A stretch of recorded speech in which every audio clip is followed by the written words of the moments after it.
All right, we're here. Uncle Kale and Aunt Sandy's house. That means best behavior, boys. I know you said it was farm, but I did not expect it to be so beautiful. The animals, they are just so... Oh my god, are those ponies? Oh no. Julian, we'll look at the ponies later, okay? But look at them. They are so cute. I want to pet them right now. Later, buddy. I promise, later. We have to get introduced to your Aunt Sandy first, remember?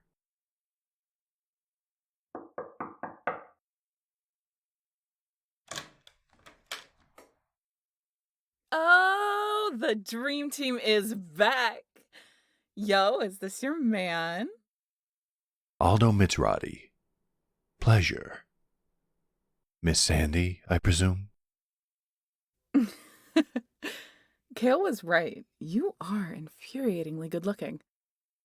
Thank you. I get told that often. Boys, introduce yourself to Aunt Sandy. Hello, Aunt Sandy. It is nice to meet you. God damn, you are a big woman. Ow, Ma, don't pull my ear. That hurts. I'm sorry. She's just really tall and muscular.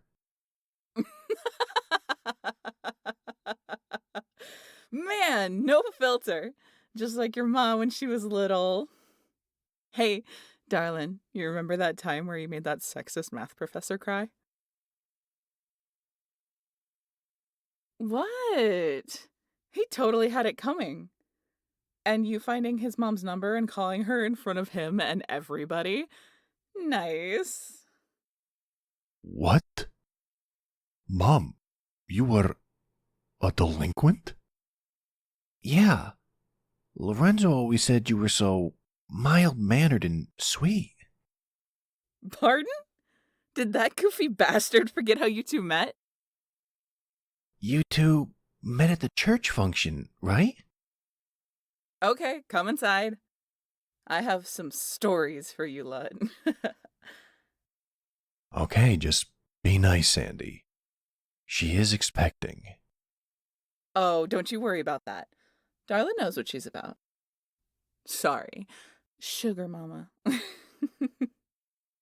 Come on, Kale won't be back for a bit. Time for some embarrassing stories.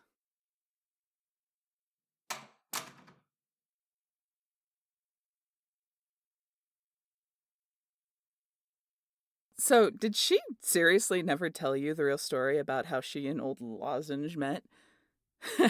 It was sublime. Lorenzo just told me about a church function.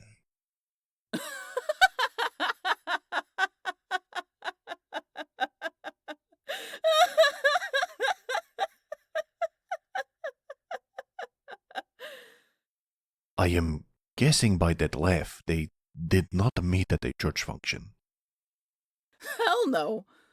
The dumb bastard nearly caught a stray bullet or two during a shootout way back in our more chaotic years. A shootout. Uh-huh. Hell yeah. We volunteered on this conservatory land back home, and fucking poachers would try their luck all the damn time. We managed to hold the line most of the time, but this one night, some of old Lozenge's men decided to fuck around, and ho, did they find out. Uh-huh.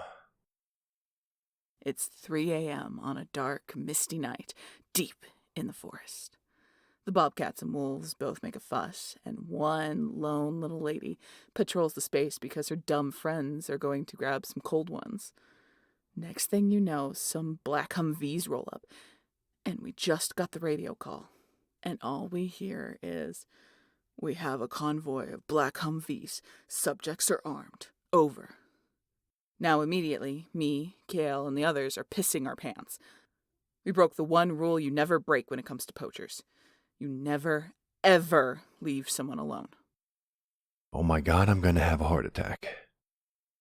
Apparently, Mr. O'Brien hadn't authorized this little activity. So he comes storming on over, brows set, yelling the heavens down when he realizes his boys are a teensy bit drunk and a whole lot disobedient. So your mother managed to yank him out of harm's way by his fancy tie, and then open the gates of hell on those little toads. Ma, you manhandled Lorenzo? Well, he was a lot nicer back then. And when it was all over, apparently he looked up at her, all in awe, and just said, "God damn, you the angel of death or something slightly less sexy." Jeez, that sounds so unlike you, Mom. Are you two kidding? Mama Bear over there used to be one of the baddest bananas of the bunch. Little Miss Firearms once held another shootout solo. 3 hours, 1 pistol and 1 rifle. We show up to help, right? Fearing the worst. And here, Sugar Mama is, holding the line. And she's yelling, "Fall back, fall back, fall back," to the idiots that came to save her. I really can't take any more stories about you being in trouble. I'm an old man. My heart will give out. Still wish I'd been able to sock that smug grin off his damned face. That smarmy asshole was always so damned proud that he'd managed to score someone like you. He was hot, though. Sorry, he was, though. He even got that big, silly heart tattoo on his chest for you. Clearly carried over to the boys, at least. And, may I add, if I weren't married to Kale, I'd be paying you a lot of money to find me one of those pretty Mafia boys. I wouldn't let Kale hear you say that if I were you. And besides, there's not that many pretty Mafia boys. I'm the cream of the crop. And I'm a very happily committed man. Boy, you don't know how lucky you got. Oh, I know. Trust me. Every day I'm thankful to be with this woman. Especially with all things considered. Yeah, I'm fine, honey. It's just... Sandy, do you mind if we use a spare room for a moment? All right. But do try and use protection this time. It's not for that, I promise. Just, watch the boys for me real quick, yeah?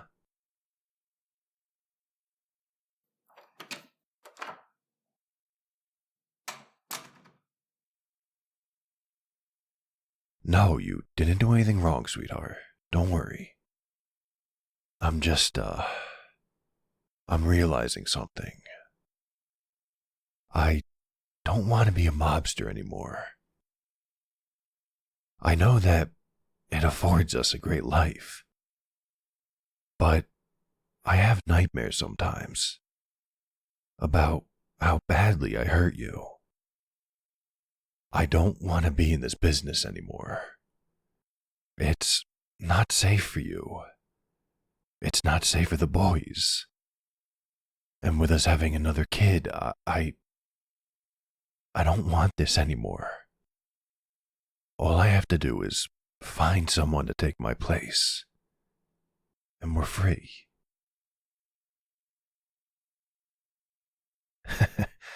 Yeah, you're right. We'll figure it out. We always do. Now, come on, let's get back to... Wait, hold on a second. Sandy said Lorenzo got a heart tattoo on his chest, right? He didn't get it removed, did he? I don't want to alarm you, but the body left upstairs after Lorenzo kidnapped you. There was no tattoo.